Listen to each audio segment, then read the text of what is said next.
In a faraway kingdom, there lived a young prince. What he longed for was not riches or gold, but a true princess.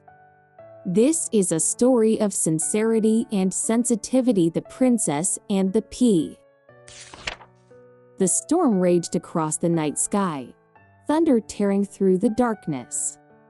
In the distance, a glowing castle stood tall amidst the rain, as if awaiting a miracle about to arrive.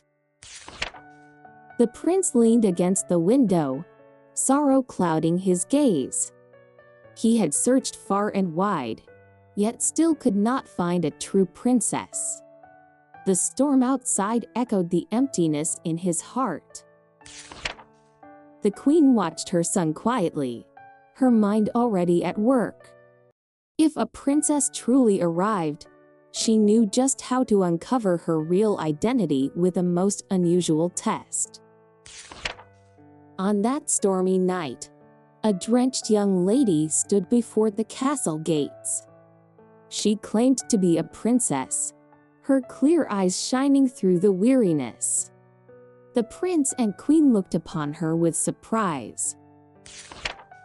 The queen smiled to herself. If the girl were truly a princess, she would surely notice the smallest discomfort. Quietly, she prepared a single, tiny green pea. The queen carefully placed the pea at the very bottom of the bed. Then, with a gesture, the servants stacked mattress upon mattress, quilt upon quilt, until the bed towered toward the ceiling. 20 mattresses and 20 quilts rose like a mountain. The princess gazed upward, astonishment and confusion shimmering in her eyes. The servants led the princess into the chamber. She stared at the towering bed, hardly believing she was expected to sleep upon it. A wooden ladder was set in place. The princess climbed carefully, her face filled with both caution and nerves, afraid of slipping from such a great height. As the night grew silent, the princess tossed and turned. Beneath the towering layers, something kept her from resting.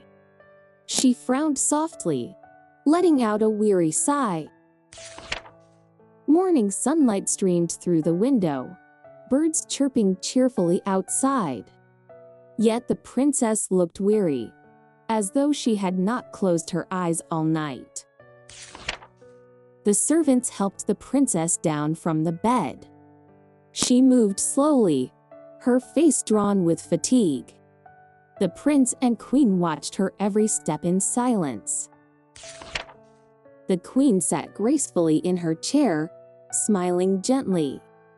"My dear, how did you sleep last night?" she asked. The princess frowned, her voice soft yet firm. "I scarcely slept. It felt as though something hard pressed against me all night." The prince was taken aback, but then his eyes lit with joy. At last, he believed she was truly a princess. The queen lifted the heavy mattresses, and all held their breath. There, at the very bottom, lay the tiny pea in silence. Gasps filled the hall. Only a true princess, delicate and noble, could have felt such a small thing. Her identity was now beyond doubt. The prince gently took the princess's hand, his gaze full of tenderness and joy. In that moment, their hearts were forever bound together. The castle bells rang out as guests gathered. Flowers and music filled the air, marking the beginning of a grand and joyous wedding. At last, the little pea was placed inside a glass case, preserved forever as a witness to the tale of the true princess. If you enjoyed this story, be sure to come back next time for more. Good night and sweet dreams.